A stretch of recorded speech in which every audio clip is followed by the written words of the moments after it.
Welcome back to Wellness Your Way. As Easter approaches, it's hard not to notice the shift in supermarkets. Chocolate eggs start appearing everywhere.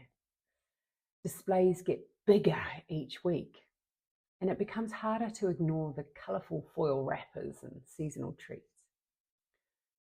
For many people, this time of year brings a familiar question. How do I enjoy Easter without feeling like I've undone all my healthy habits? And the answer might be simpler than you think, because Easter itself isn't the problem. Health is not shaped by what happens over one weekend.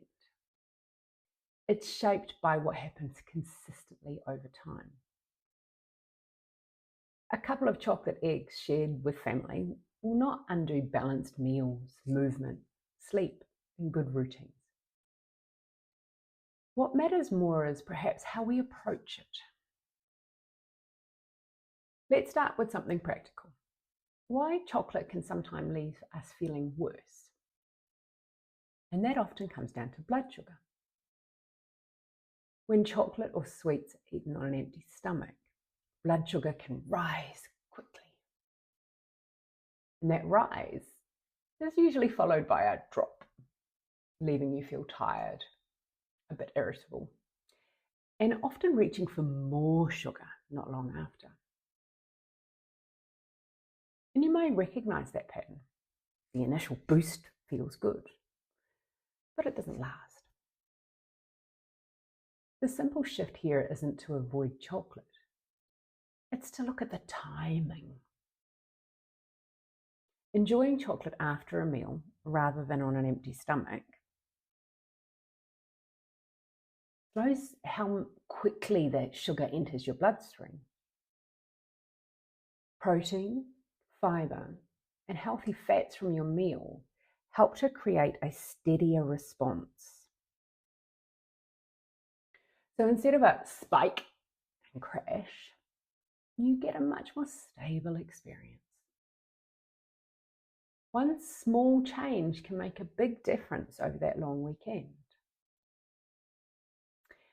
Another helpful way to think about Easter treats is quality over quantity. Many Easter products are made quickly and cheaply for seasonal demand. They can be high in sugar and lower in cocoa, which often means they're less satisfying. So choosing smaller amounts of better quality chocolate can feel far more enjoyable. Darker chocolate, or chocolate combined with nuts, tends to have a richer flavour.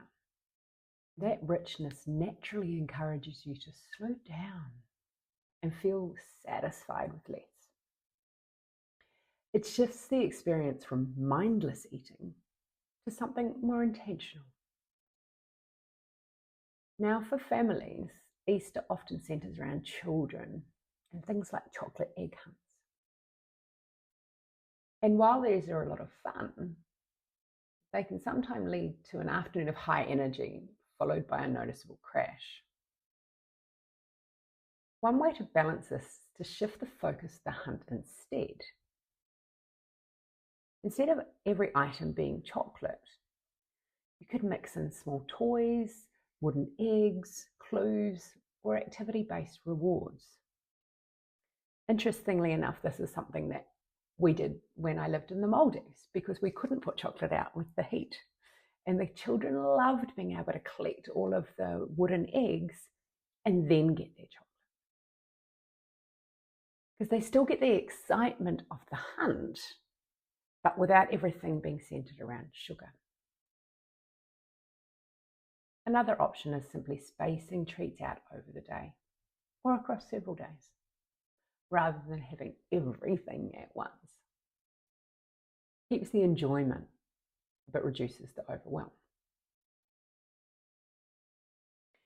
Now let's talk about something that often gets overlooked: mindset.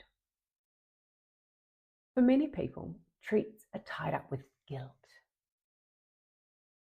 There's often a cycle that can look like this. I've been good all week. I'll just have one. That turned into more than I planned. Oh, never mind, I'll start again on Monday. This pattern of restriction and overindulgence tends to repeat. A more balanced approach is giving yourself permission to enjoy a small amount without guilt. And when something is no longer forbidden, it often loses its intensity. You can enjoy it and then move on. And that's where real balance sits. For those who enjoy being in the kitchen, Easter can also be a chance to create a few homemade options.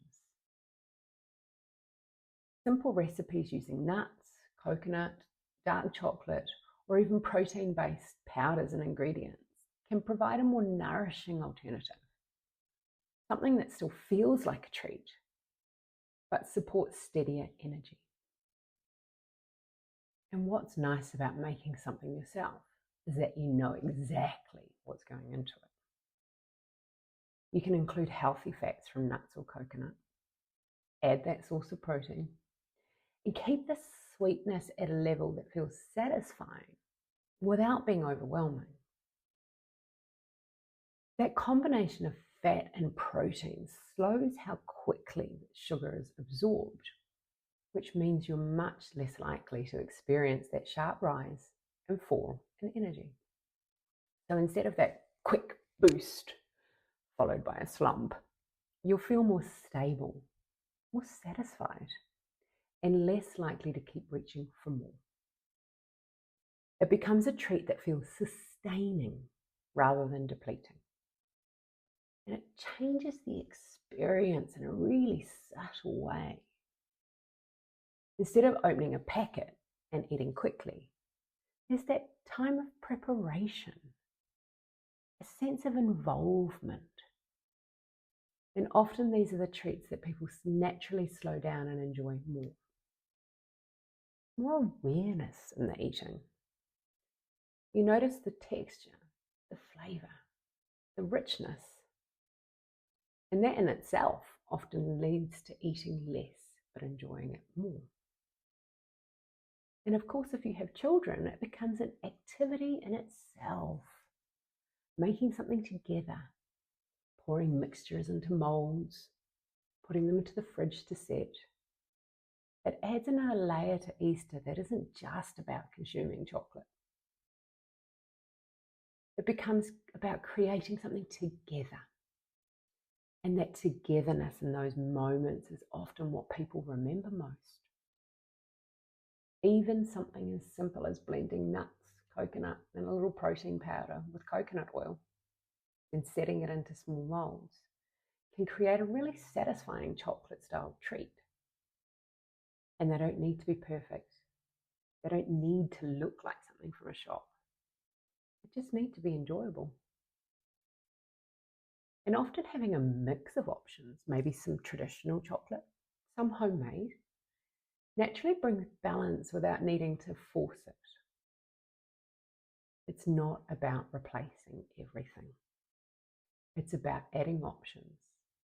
Because ultimately, health is built on everyday habits, balanced meals, regular movement, good sleep, and managing stress. These are the things that shape how we feel, not one weekend of chocolate. So as Easter approaches, instead of thinking in terms of restriction or control, it might be helpful to be thinking in terms of balance. Enjoy the chocolate, share it, slow down when you eat it, pair it with meals, and then return to your usual rhythm, because the goal isn't perfection, it's consistency over time. And when that's in place, there's absolutely room to enjoy Easter without the crash. Have a great week ahead.